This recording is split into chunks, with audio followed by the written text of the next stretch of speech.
भारत बांग्लादेश के बीच जो कुछ भी हो रहा है वो आपको हिला के रख देगा।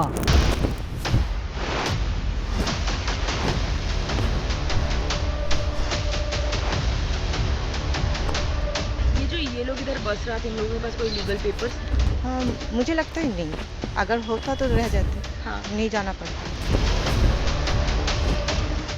पश्चिम बंगाल में एसआईआर शुरू होते ही बांग्लादेशी घुसपैठियों में वापस बांग्लादेश जाने की होड़ शुरू हो गई। कल तक जहाँ पे हजारों लोग रहते थे, लेकिन आज के डेट में पूरा का पूरा इलाका खाली है।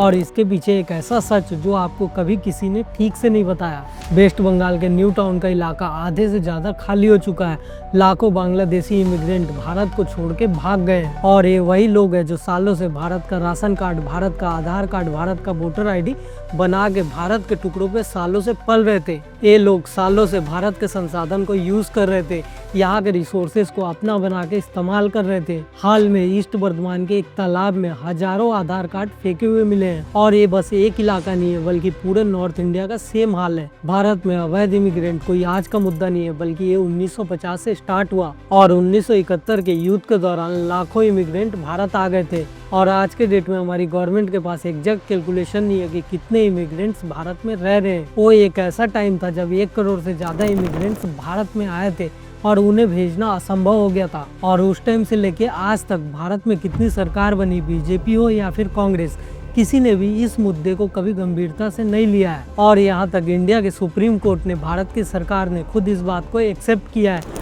कि कितने इमिग्रेंट्स भारत में रह रहे हैं, उनके पास उसका कोई हिसाब नहीं है। और ये सारी चीजें हमारे लिए बहुत दुख की बात है कि असली मुद्दे राजनीति के बीच दब जाते हैं। वेस्ट बंगाल में टीएमसी की सरकार डायरेक्ट इन अवैध इमिग्रेंट्स को सपोर्ट करती है और यही एक मेन रीजन है कि इनके खिलाफ वहाँ पे कोई भी कुछ नहीं बोलता। आपको लगता होगा कि भारत फेसिंग से सुरक्षित है, लेकिन सच्चाई जान के आप चौंक जाओगे। बांग्लादेश के साथ भारत 4000 किलोमीटर का बॉर्डर शेयर करता है। वहीं पे म्यांमार के साथ इसकी 1400 किलोमीटर की बॉर्डर है और उसमें बस 9 किलोमीटर की फेसिंग की हुई है। कई गाँव में तो बॉर्डर इतने जुड़े हुए हैं कि लोग नहाते नहाते बॉर्डर पार कर लेते हैं। और बांग्लादेशी तो खुलेआम ट्यूटोरियल बनाते हैं कि आपको भारत के बॉर्डर में कैसे घुसना है। मेघालय और त्रिपुरा में डायरेक्ट घुसपैठ होती है।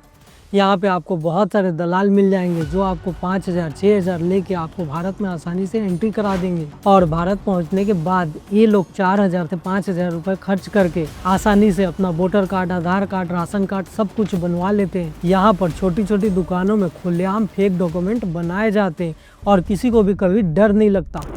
इसके बाद यही लोग दिल्ली, गुड़गांव, नोएडा जैसी जगहों में फैल जाते हैं।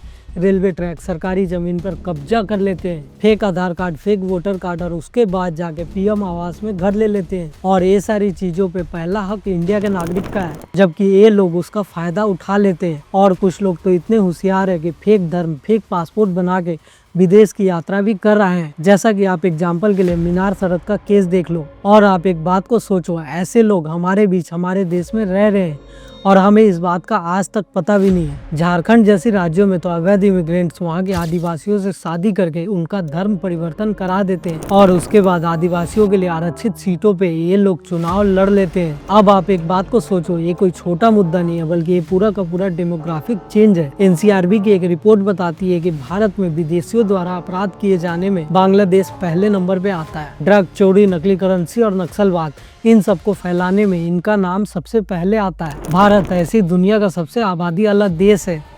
यहाँ पे 80 करोड़ लोग फ्री राशन पे डिपेंडेंट है और बस 2 करोड़ लोग यहाँ पे इनकम टैक्स भरते हैं। ऐसे में हमारा देश दूसरों का खर्चा कहाँ से उठाएगा? ये मुद्दा कोई राजनीतिक मुद्दा नहीं है, बल्कि ये हमारे देश का भविष्य है। अवैध इमिग्रेशन एक टाइम बम की तरह है। अगर इसे टाइम पे नहीं रोका गया तो कल के डेट में बहुत ही तेजी से फटने वाला है। और आप ही सोचो और कमेंट में जरूर बताओ कि इसका हमारी जिंदगी पे क्या असर पड़ने वाला है। अगर आपको ये वीडियो अच्छा लगा हो तो इस वीडियो को लाइक, शेयर और चैनल को सब्सक्राइब जरूर करें। मिलते हैं आपसे आने वाले अगले वीडियो में, तब तक के लिए बाय।